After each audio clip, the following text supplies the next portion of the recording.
So you hit upload on a big video file, you walk away, and you just trust that it's going to work. But have you ever really stopped to think about the incredible invisible journey that file is about to take? Well, today we're going to pull back the curtain on the hidden architecture that makes it all possible. Okay, imagine this. You're at an airport, the Wi-Fi's terrible, and you're trying to upload a massive 10 GB video. You get halfway through, but then you have to shut your laptop to get on the plane. Hours later, you land, you open your phone, you hit resume, and it just picks up right where it left off. How is that even possible? I'll tell you, it's not magic. It's actually one of the most resilient systems ever designed, and it's hiding in plain sight. So here's how we're going to break it all down.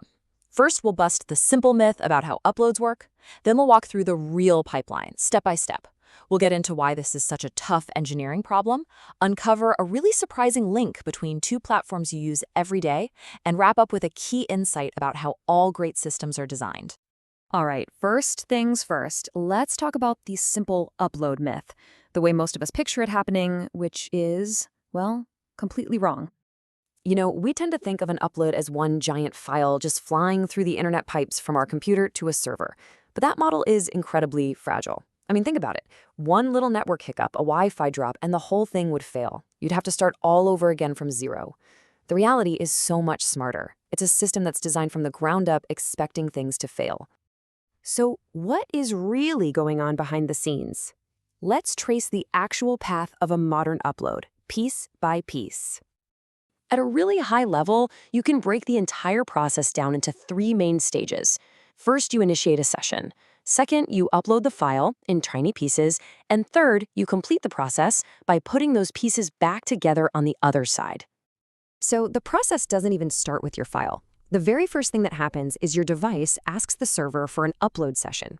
You can think of this like making a reservation at a restaurant. The server says, "Okay, got it," and gives you back a unique session ID. This ID is the secret key that makes the whole resumable magic possible, even across different devices.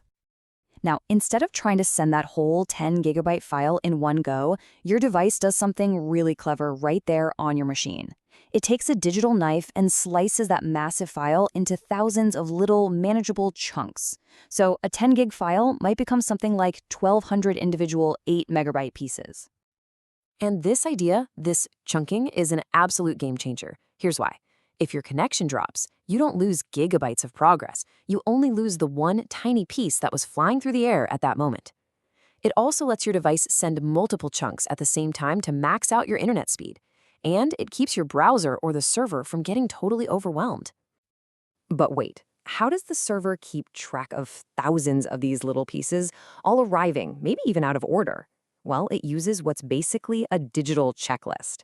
Every single time a chunk arrives safe and sound, the server checks it off the list. If a piece gets lost along the way, it just stays on the missing list. This gives the server a perfect real-time map of exactly what it has and what it still needs. Finally, once that very last chunk is sent, your device tells the server, "Hey, I think I'm done."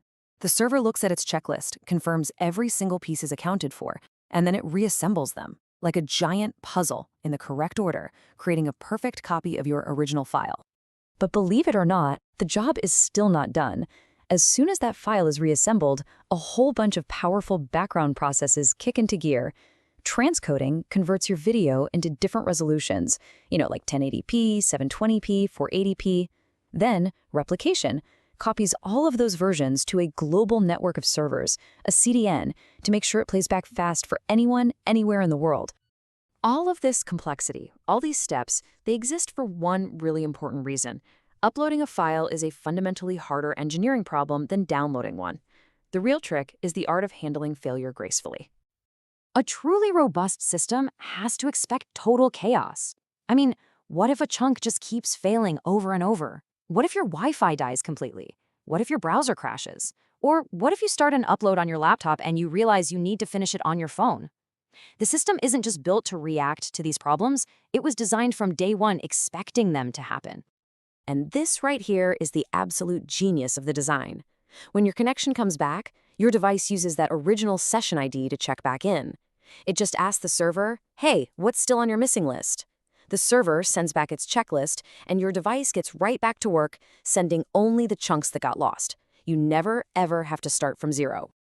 Okay, now for a really fascinating insight that connects two huge platforms you probably use every single day. They feel totally different, but it turns out they share a powerful secret deep in their DNA. So here it is, the surprising truth. YouTube and Google Drive use the exact same underlying upload system.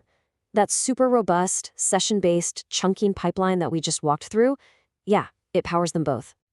And that, of course, leads to the obvious question.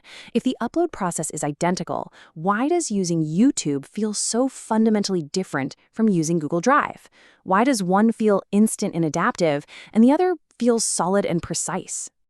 Well, the answer has everything to do with what happens after the upload is complete, because their goals are just worlds apart.